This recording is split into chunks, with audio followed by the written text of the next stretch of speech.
Hello friend, welcome back to my video.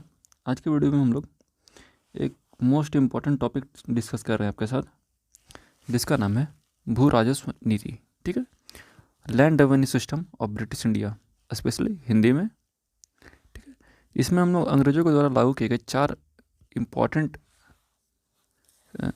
Land revenue system को समझने की कोशिश करेंगे, क्योंकि ये आपको चारों आपके एग्ज़ाम के लिए काफ़ी ज़्यादा इंपॉर्टेंट है। और आपका एग्ज़ाम जो है रिसेंटली ही कंडक्ट होने वाला है।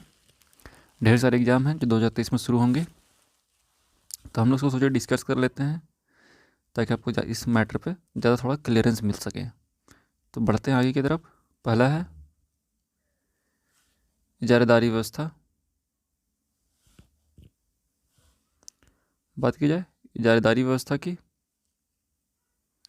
तो इजारेदारी व्यवस्था जो है, जिसे इजारेदारी सिस्टम भी कहा जाता है, शुरुआत किया गया था इसका वारन हेस्टिंगस के द्वारा सन 1772 में। ठीक है, यह एक पंचवर्षीय योजना थी जिसमें सबसे ऊंची बोली लगाने वाले को भूमि ठेके पर दे दी जाती थी। ठीक है, ताकि आप 5 साल तक उससे लगान वसूल सकते हैं। ठीक है, इसमें कुछ डिमेरिट थी, जैसे कि 5 साल के अंतर्गत क्या होता था, कभी कभी लगान जो होता है बहुत ज़्यादा वसूल लिया जाता है। ठीक है, पर सरकार के पास जो इनकम था वो फिक्स ही रहता था, उसमें कोई भी टाइप का चेंजिंग नहीं आता था, वो हमेशा फिक्स रहता था। जबकि लगान अगर इंक्रीज कर रहा तो भी वो बेनिफिट किसके पास जा रहा था, जो कि ठेका जीते थे, जिस पास ठेका है।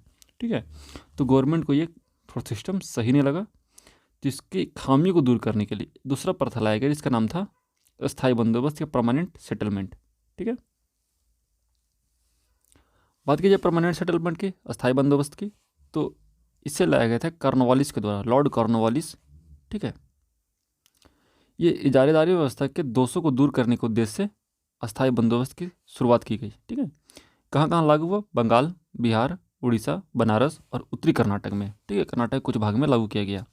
ठीक है, इसके तहत क्या था कि जमींदारों को भूमि का अस्थायी मालिक बना दिया गया। ठीक, और जो भी वो वसूल करते थे किसान से, जो वसूल कर लाते थे जमींदार, उसका 10 भाग, उसको 11 भाग किया जाए। मान लीजिए कुछ भी वसूल कर लाए तो उसको 11 भाग कर दिया जाता था। ठीक है, 11 भाग में 10 भाग कंपनी रखती थी और 1 भाग जमींदार को दे दिया जाता था। ठीक है, अगर किसी रीजनवश जमींदार जो होता है निर्धारित तिथि तक भू राजस्व जमा नहीं कर पाता था, ठीक है, जैसे जितना भी बोला गया जमा करने के लिए उतना जमा नहीं कर पाता था, तो उसकी ज़मीन जो है, जमींदार की ज़मीन नीलाम कर दी जाती थी। ठीक है, जैसे देखिए वो 11 भाग वसूल कर लाएगा, जो भी वसूल कर लाएगा उसको 11 भाग में बांटा जाएगा, जिसमें 10 कंपनी लेगी। कौन ले लेगा? अंग्रेज ले लेंगे। और 1 भाग कौन होता रखता था? जमींदार। ठीक है, जमींदार के पास कितना भाग रह गया? 1 भाग जमींदार के पास रह गया, और प्लस अगर वो लेके नहीं आया तो ज़मीन क्या हो जाएगी? नीलाम हो जाएगी। एक डेट फिक्स दिया जाता था, उतना तारीख तक सारा भू राजस्व जो होता था जमा करना होता था। ठीक है, इसमें कुछ खामियां आ गई थी, उसको चेंज कर दिया गया,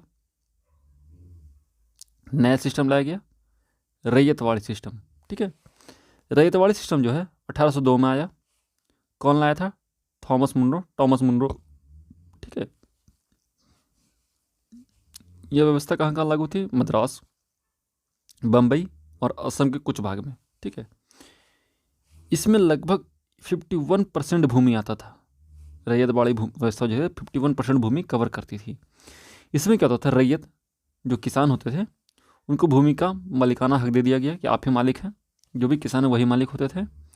अब किसान जो होता था स्वयं कंपनी को भू राजस्व देने के लिए उत्तरदायी था। ठीक है, इस व्यवस्था में भू राजस्व का निर्धारण उपज के आधार पर नहीं होता था। ठीक है, बल्कि भूमि के क्षेत्रफल के आधार पर किया जाता था। ठीक है, एक खराब व्यवस्था थी, कह भी सकते हैं, नहीं भी, पर ये काफ़ी ज़्यादा मतलब कि प्रेशर वाला था, क्योंकि भूमि के क्षेत्रफल के आधार पर लगान का निर्धारण किया गया था, ना कि उपज के आधार पर।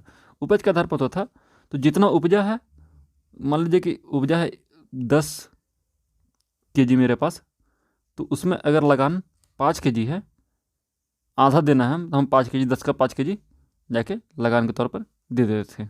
ठीक है, पर अब क्या हो गया कि हमको 10 केजी चाहिए, आपका उपज हो चाहे नहीं हो। ठीक है, या 5 केजी चाहिए, आपका उपज हो चाहे नहीं हो। तो ये व्यवस्था जो थी काफ़ी हानिकारक सिद्ध हुई खास करके छोटे मोटे रैयतों के लिए या किसानों के लिए। ठीक है, एक और सिस्टम थी जो हमारे यहाँ प्रचलित थी जिसका नाम था महलवाड़ी सिस्टम। इसको लॉर्ड हस्टिंग्स के द्वारा लागू करवाया गया मध्य प्रदेश में, आगरा और पंजाब के क्षेत्रों में। ठीक है, जिसे महलवाड़ी व्यवस्था नाम दिया गया। इसमें कुल 30% भूमि आती थी। इस व्यवस्था में महल या गांव के जमींदार या प्रधानों से बंदोबस्त किया गया। इसमें गांव के प्रमुख किसानों को भूमि से बेदखल करने का अधिकार था। ठीक है, देखिए होता क्या था कि इसमें महल मतलब होता है गांव। ठीक है, तो महलवाड़ी यानी कि पूरा गांव का बंदोबस्त कर दिया गया। ठीक है, इसमें गांव के जो भी हेड होते थे या प्रधान होते थे उनके साथ बंदोबस्ती किया गया, मतलब उनके साथ सेटलमेंट किया गया कि आप चाहे तो कोई भी किसान को, ठीक है, बेदखल कर सकते हैं, जो भी गांव का हेड रहेगा वो। ठीक है, इसमें क्या होता था कि महलवाड़ी व्यवस्था के अंतर्गत एक खास बात थी कि इसका जो लगान का निर्धारण था पूरे महल से किया जाता था, यानी पूरे गांव से किया जाता था। ठीक है, जितना भी गांव में उपज होगा, किसी गांव में 1000 kg चावल उग रहा है तो उस पर टैक्स लगा दिया गया कि हमको 200 kg हर एक कंडीशन में चाहिए। ठीक है, अब उपज हो चाहे नहीं हो, ये पूरे गांव का काम होता था कि वो किसी भी तरीके से 200 kg तक जमा करके अंग्रेज़ों को टैक्स के तौर पर पे करें। ठीक है, नहीं तो क्या कहते थे, जो गांव के हेड किसान होते थे, प्रमुख किसान होते थे, वो छोटे छोटे किसानों को उनकी ज़मीन से बेदखल कर देते थे। इसका पावर कौन दिया था? अंग्रेज। तो ये था महलवाड़ी व्यवस्था। अब देखा जाए कुछ मैप को, जो इंडिया का मैप है, देखिए यहाँ पर बात की जाए तो कुछ एरिया में यहाँ पर और यहाँ पर, ठीक है, और कुछ एरिया में यहाँ पर, इस टाइप से कुछ कुछ व्यवस्थाएं प्रचलित थी। उनका नाम की बात की जाए तो आप देख सकते हैं यहाँ पर पंजाब और यूपी वाले इलाके में कौन सा था? महलवाड़ी व्यवस्था। यहाँ पर बंगाल, बिहार और उड़ीसा वाले क्षेत्र में था परमानेंट सेटलमेंट। और बात की जाए रैयतवाड़ी व्यवस्था की, तो रैयतवाड़ी व्यवस्था जो है यहाँ पर थी बॉम्बे और मद्रास में, यानी कि चेन्नई में, और थोड़ा सा इस एरिया में। ठीक है, तो ये कुछ एरिया थे जहाँ पर महलवाड़ी, परमानेंट और रैयतवाड़ी व्यवस्था प्रचलित थी। तो आज के वीडियो में इतना ही था फ्रेंड। हम लोगों ने शॉर्टेस्ट टाइम में चारों कवर करने की कोशिश किया है, इससे ज़्यादा डीप ना जाते हुए। ठीक है, मिलते हैं आपसे नेक्स्ट वीडियो में कुछ इसी टाइप के टॉपिक के साथ, ताकि आपके एग्ज़ाम के लिए कुछ हेल्प हो जाए और आपका 1 से 2 नंबर सिक्योर हो जाए एग्ज़ाम में। मिलते हैं आपसे नेक्स्ट वीडियो में। अगर वीडियो अच्छा लगा हो तो प्लीज़ वीडियो को लाइक करके चैनल को सब्सक्राइब कर दीजिएगा इसी भी टाइप का और भी वीडियो के लिए। मिलते हैं नेक्स्ट वीडियो में, तब तक के लिए जय हिंद, जय भारत।